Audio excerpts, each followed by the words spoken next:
উপস্থিত মুখটাকে দেখেছিস? একবার নয় আমি বারবার দেখেছি।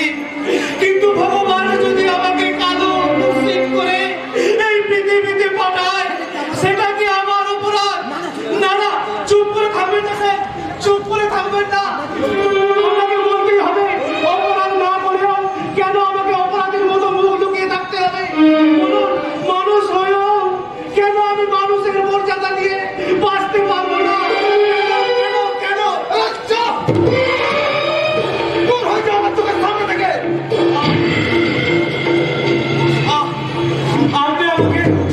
আপনি আমাকে লাথি মারবেন স্যার? জগতে কি তাহলে মানুষ নেই? একটুখানি স্নেহে তাছাড়া আমি যাদের কাছে ছুটে গিয়েছি, তারা আমাকে ঘৃণায় দূর দূর করে তাড়িয়ে দিয়েছে। তবে আর কেন রে হতভাগ্য সঙ্গ, এই পৃথিবী তোর উপযুক্ত জায়গা নয়। তুই শঙ্কর, আরে শোনো শোনো, কানা ছেলে, চল অর্জুন। হাসবেন না, আপনার ওই মৃত্যু করে হাসি আমি সহ্য করতে পারছি না। আপনি কি জানেন, পৃথিবীর মহাপুরুষ যিশু কোনো মানুষকে ঘৃণা করতেন না। ভগবান বুদ্ধ, শ্রী চৈতন্যদেব মহাপ্রভু প্রতিটি মানুষকে ভালোবাসার বাণী শুনিয়ে গেছেন। আরে আরে আরে, ঈশ্বরের অভিশাপ রে তুই। তাই ছোট্ট মুখে ওটা মানায় আপনি। হ্যাঁ, এই অন্ধকার তোর আসল জায়গা। তাই হাজার চেষ্টা করলেও এই আলোর পৃথিবীতে তোর ঠাঁই হবে না, কোনো দিনও না, কোনো দিনও না। অভিশাপ অভিশাপ অভিশাপ, কিন্তু কেন কেন এই অভিশাপ? খুনের আসামিও অতি সহজে সমাজের মধ্যে মিশে যায়, কিন্তু আমাকে আলাদা করে চেনা যায়। পারছি না এই দুর্বিষহ জীবন যন্ত্রণা আমি কিছুতেই সহ্য করতে পারছি না। আমি কিছুতেই সহ্য ওগো চলমান শতাব্দীর মানব সমাজ, আমি তোমাদের সমাজেরই একজন হতভাগ্য মানুষ। তোমরা আমায় থেকে ঘৃণায় মুখ ফিরিয়ে দিও। আমি বাঁচতে চাই, আমি বাঁচতে চাই, বাঁচতে চাই, বাঁচতে চাই। বাঁচতে পারবে না, আমার হাত থেকে কিছুতেই বাঁচতে পারবে না। আমি নিষেধ করব। স্বপ্ন ভাঙার কারিগর আমি, তাই তো স্বপ্ন বৃক্ষে ফুল ফোটার আগে সেই গাছটাকে মাটি থেকে ধরাশ্রয় করে আমি আমার খুশির সাম্রাজ্যে রাজত্ব করতে চাই।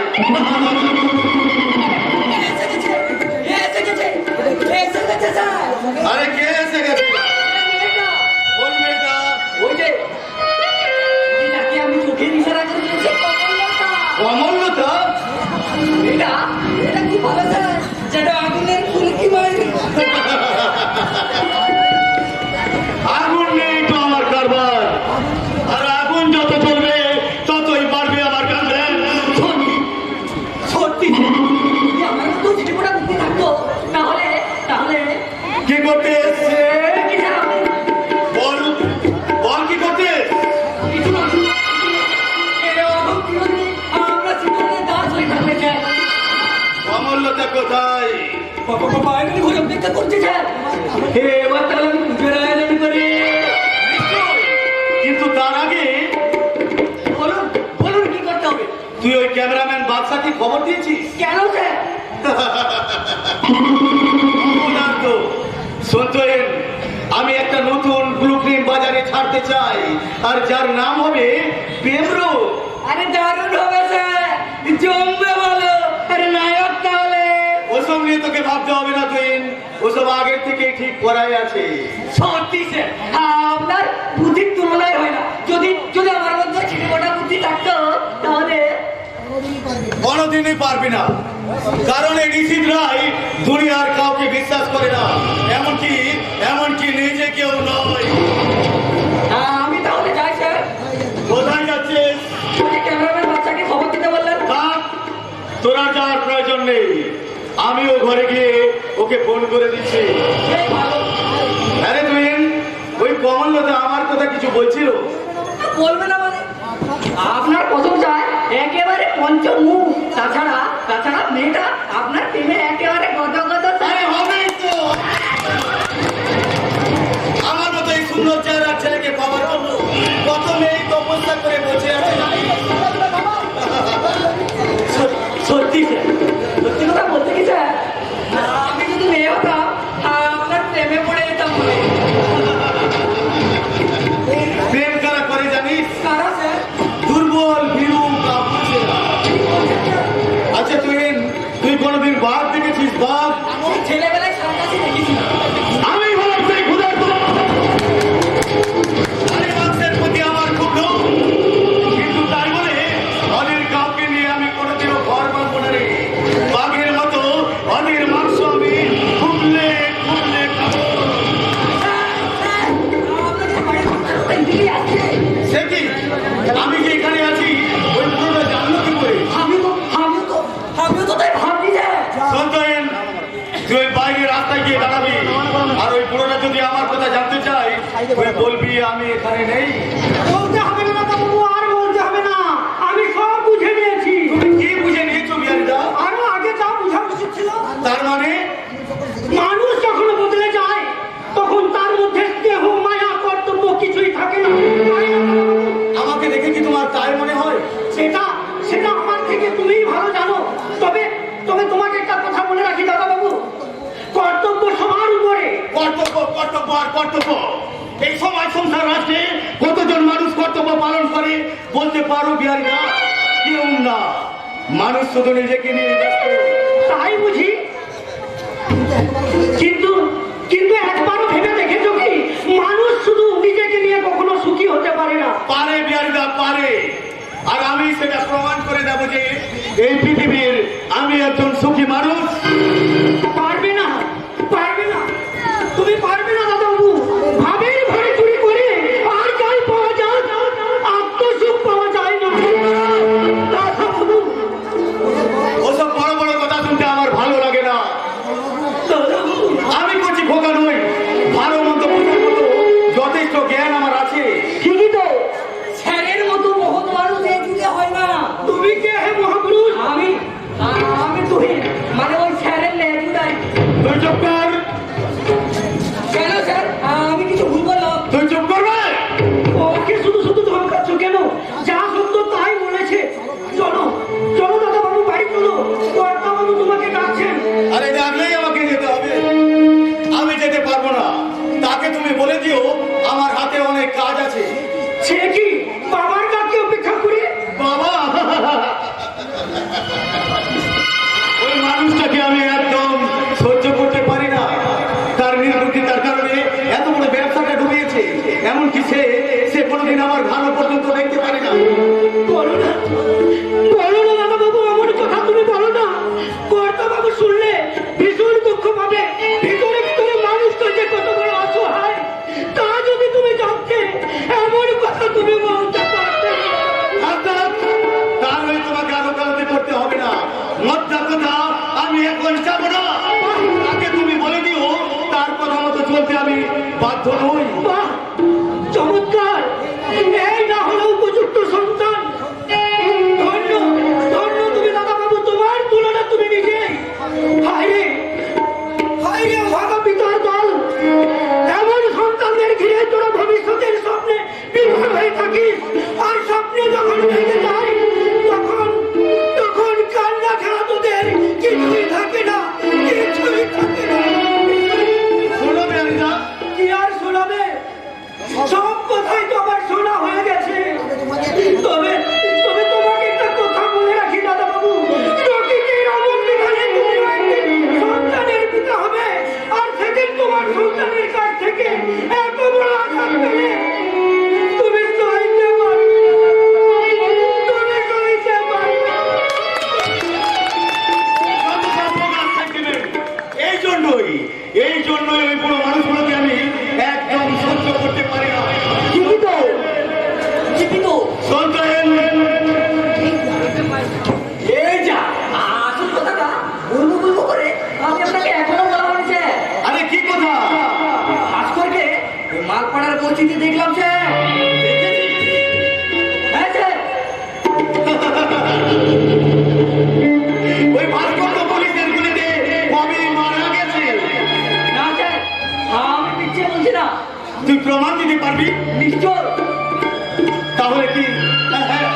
মিলে যাচ্ছে।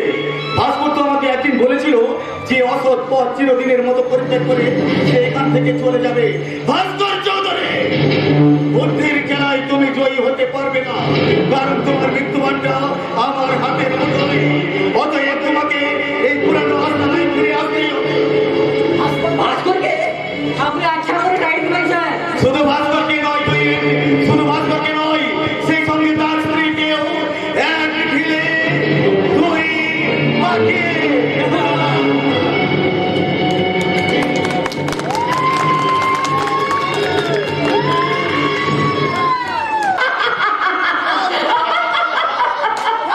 সত্যি ঠাকুরপো, তুমি এত পারো না, হেসে হেসে পেটে আমার একেবারে খিল ধরে যাচ্ছে। আরে আমি তো তোমার মুখে হাসিটা দেখতে চাই বৌদি। ঠাকুরপো, আরে তুমি মুখ গুমরা করে থাকলে আমার কিছুই ভালো লাগে না। কি আমি মঙ্গলবার করে থাকি? আরে থাকোই তো। দাদা যখন বাড়িতে থাকে না, তখন তোমাকে দেখে মনে হয় তুমি আর তোমার মধ্যে নেই। তুমি একটা নিচু জড় পদার্থ। আচ্ছা আচ্ছা, দেখাই যাবে তোমার বিয়ের পর তোমার বউ তোমাকে ছেড়ে কেমন থাকে। মিললো না, হিসাব এরকম করে মিললো না বৌদি। কেন কেন? আমার বউ মানে আমার বিয়ে করা স্ত্রী আমাকে মোটেই ভালোবাসবে না। তাই নাকি? তার সব জানতা? দাদার ভাইটি মেয়েদের সম্বন্ধে কতটুকু জেনেছো শুনি? আরে খুব ভালোভাবেই জানি। কি ব্যাপার? বলবো? বলো। এমনি করে কোমর বেঁধে মেয়েদের ঝগড়া করতে ছুটি নেই। আর তারপর কোলে একটি এলেই স্বামী দেবতাটিকে পর করে দেয়। তখন বেচারা স্বামীর আর ছুরি করার থাকে না। মনের ব্যথা মনেই চেপে রেখে নীরবে নতমস্তকে স্ত্রীর আদেশ পালন করে যেতে হবে। আরো অনেক কিছু, তা এক কথায় বলে শেষ করা যাবে না। কি হলো বৌদি? তুমি এত গম্ভীর হয়ে গেলে কেন? ভাবছি, আরে ভাবছি দাদার ভাইকে মেয়েদের সম্বন্ধে অনেক কিছুই জেনে গেছে দেখছি। তাই তাকে আর বেশি দিন কিন্তু ঘরের বাইরে বেঁধে রাখা যাবে না। তার মানে গেঁথে দিতে হবে, গেঁথে দিতে হবে। ওই বৌদি, এখনই কোন কাজটি করতে যেও না, নইলে আমি ভাড়া পড়ে যাবো যে। আগে ভার বইবার ক্ষমতা অর্জন করি, তারপর না হয়। আহা, আমি তোমার কোনো কথাই শুনবো না। শোনো, আমার জানাশোনা না একটা মেয়ে আছে। মেয়ে? হ্যাঁ, মেয়ে। নাম মেয়েটা? তারা বলো না মালা, বলো না। মালা? আরে কে মালা? না, মানে মালা, ওই ফুলের মালা। ও তাই বলো। আমি তো ভেবেছিলাম মালা নামে কোনো মেয়েকে তুমি গোপনভাবে কথা দিয়ে ফেলেছো। আরে তাই কখনো পারি বৌদি? আমার মাথার উপর গার্জেন আছে না? শোনো শোনো ঠাকুরপো, আমি কিন্তু তোমার মেয়েকে দেখতে আমি আমার পছন্দ হলে সেই মেয়েকে তোমাকে বিয়ে করতে হবে, বুঝলে? হ্যাঁ? ওই তারা? কি হলো? আরে কি এত ভাবছো ঠাকুরপো? কিছু নয়। ও বাবা, হঠাৎ সুরে তো গরম নরম সুর হয়ে গেল কেন? কই, দাদু? আমি তো ঠিকই আছি। না ঠিক নেই। কেন? আমাকে দেখে তোমার কি মনে হচ্ছে বৌদি? আচ্ছা বৌদি, চপ খাবে? চপ? মোচার চপ? না, আমি সব খাবো না। তাহলে বাদাম ভাজা? না না, তাহলে গরম ঘুগনি? আরে না না না। এই স্টেট ব্যাংকে ঘুষ দিয়ে না একদম তুমি ফাইল ক্লিক করতে যাবে না কিন্তু। তাহলে কি হবে বৌদি? হবে, বলবো। বলো। বাজারে শঙ্খ বাজার এসেছে বউ এসেছে।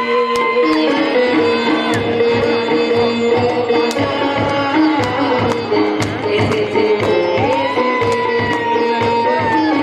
এলো সে রানী রানী, সে আছে। এলো সে রানী রানী, সে আছে।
কি বৌদি, আমি ঠিক বলিনি? হ্যাঁ, ও ঠাকুরপো।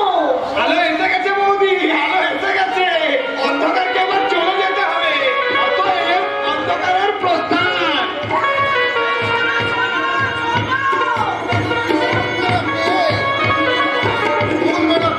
ভাইটি আমার জানে দাদা তার বিরহ মাথায় অস্থির হয়ে উঠেছে।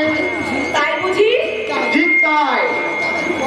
এই মুহূর্তে আমার কি মনে হচ্ছে জানো, এ কি স্বপ্ন। কি হলো স্বামী? জানো জানো কবিতা, বলো।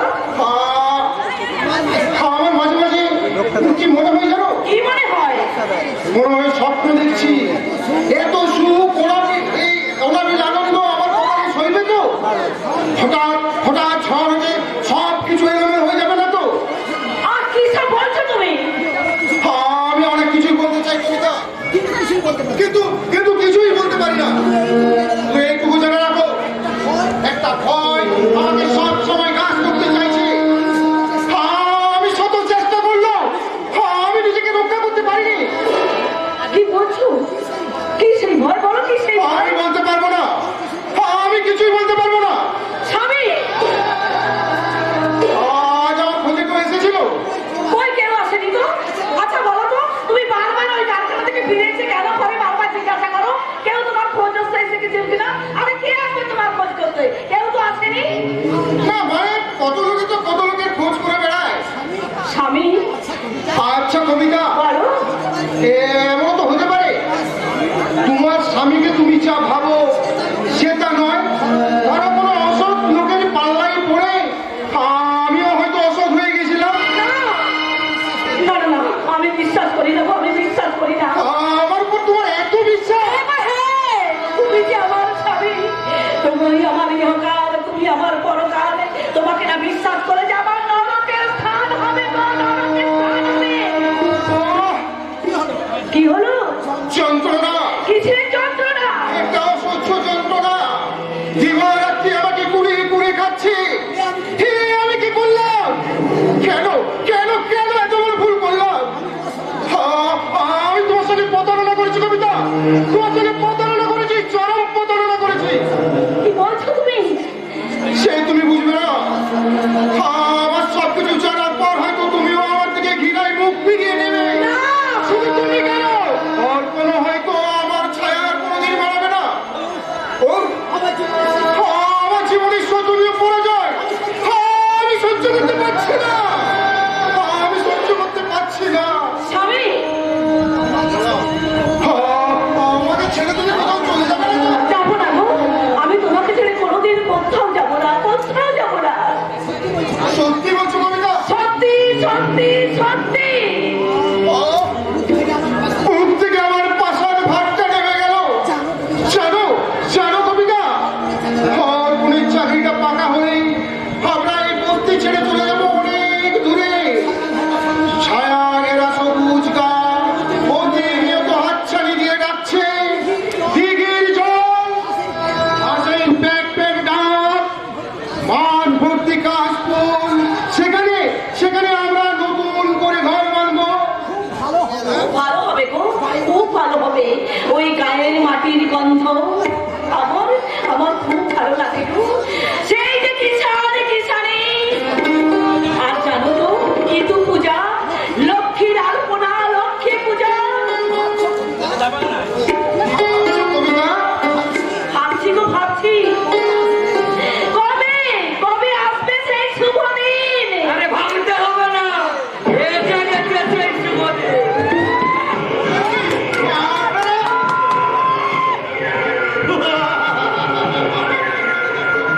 আমার তো একই প্রশ্ন ভাস্কর চৌধুরী, তুমি তো মহাল তো বেঁচে আছো, অথচ আমি জানতাম পুলিশের গুলিতে তোমার খবলীলা শান্ত। আপনি পারবে না, কোনো বৈপদ দিয়েই তুমি আজ আমাকে সন্তুষ্ট করতে পারবে না।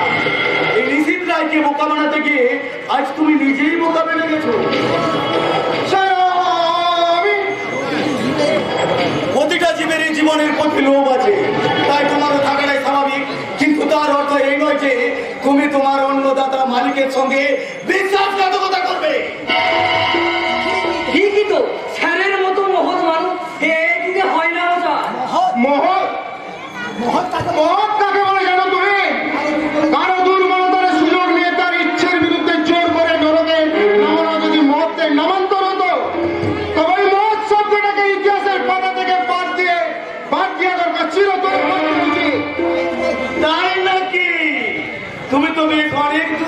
কিছু বাস করছো, তোমার এই প্রশ্নের জবাব আমি সঠিক সময়ে দিয়ে দেবো। কিন্তু তার আগে আমি জানতে চাই যে কর্মের প্রতি তোমার বিতৃষ্ণার কারণ কি? পাপকে ঘৃণা করি বলে। ঘৃণা? ওরে তুই, আমরা এই কোন বৃন্দাবনে এলাম রে? আরে বাঁচতে যদি চাও ওই ছেলের পায়ে ধরে ক্ষমা চেয়ে নাও।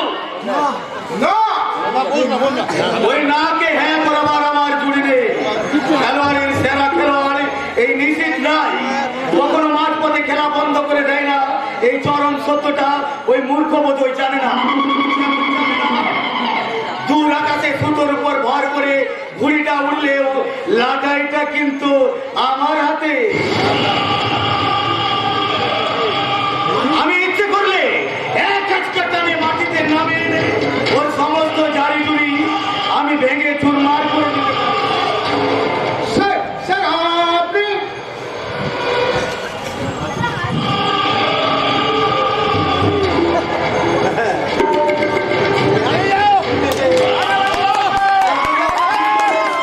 সুন্দরী বাস করছো বলি। আরে এমন সুন্দরী স্ত্রীকে কেউ চার দেওয়ালের মধ্যে বন্দি করে রাখে? আহাম্মক কোথাকার। গোবিন্দা, তুমি ভিতরে ঘরে যাও। আরে আরে, তুমি কোথায় যাচ্ছ সুন্দরী? এই তো সবে আকাশে মেঘ জমেছে, এরপর ঝড় উঠবে, ভয়ঙ্কর ঝড়। দেখছো না তোমার স্বামী দেবতাটি কেমন ভয় পেয়ে গেছে? বেচারা ভাবছে এই ভয়ঙ্কর ঝড়ের তাণ্ডবে অনেকক্রমেই তার স্বপ্নের বাসাটা রক্ষা পাবে না। পথ ছাড়ুন বলছি, আমাকে যেতে দিন, পথ ছাড়ুন।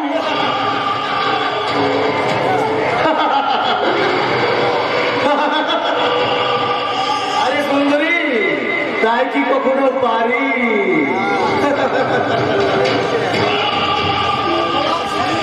তোমার স্বামী দেবতাটি আমার কেনা গোলাম, আর সেই সূত্রে তুমিও তো আমার সুন্দরী। চুপ করুন। খবরদার! ছেলের মুখের উপরে কথা বলবে না বলে দিচ্ছি। ভগবানের মুখের উপরে কথা বলে কি হয় জানো? ভগবান, ভগবান নিজে এসেছেন দয়া করতে। বোকা, তোমরা অত বোকা। স্যার কি কোথায় আপার ঘরে বসাবে তা নয়। আহ, তুই অমন করে বলিস না। তুই আমি তো অবলা নারী। সতীত্বের প্রকাশটা দেখাতে বোঝ তো একটু করবে। পরে অবশ্য সব ঠিক হয়ে যাবে। কি ঠিক বললাম তো সুন্দরী? আপনি ভুল করছেন। আপনি ভুল করছেন সাহেব। লোভের ঘরে আপনার দৃষ্টি একেবারে আচ্ছন্ন হয়ে গেছে।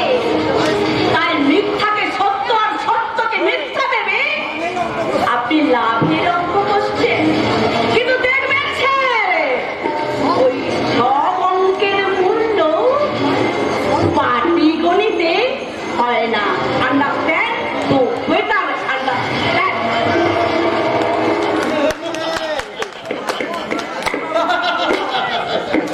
বেশ খাসা বলেছে মাইরি। তুমি তো বেশ ভাগ্যবানে বাস করছো চৌধুরী। শুধু রূপী নয়, সুমিষ্ট গন্ধ আছে। কত মধুরূপী ভ্রমর উড়িয়েছে ওই যৌবনের মৌবনে বসবে। আর সেই সঙ্গে তোমার ভাগ্যের চাকাটা রাতারাতি বদলে যাবে। শুনতে আমি চাই না। চলে যান, চলে যান আপনারা এখান থেকে। চলে যাব সে কি? আরে আমার আসল কথাটাই যে এখনো বলা হয়নি। শুনতে আমি চাই না। আমি আপনার কোনো কথাই শুনতে চাই না। শুনতে চাও না? আমি জানি আপনি কি বলবেন, কিন্তু এইটুকু জেনে রাখুন, আর যে প্রাণ থাকতে আপনার ওই হীন প্রস্তাবে আমি কিছুতেই রাজি হব না। রাজি তোমাকে হতেই হবে রাজকুমার চৌধুরী।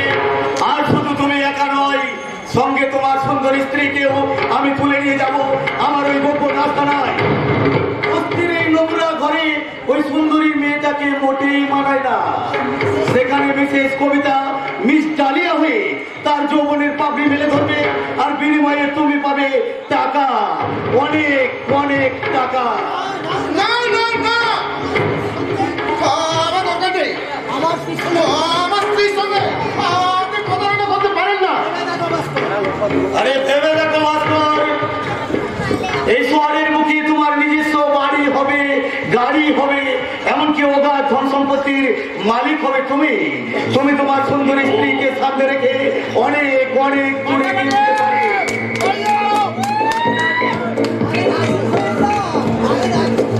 আরে রাজি হয়ে যা, এমন সুযোগ তুমি আর কোনোদিন পাবে না।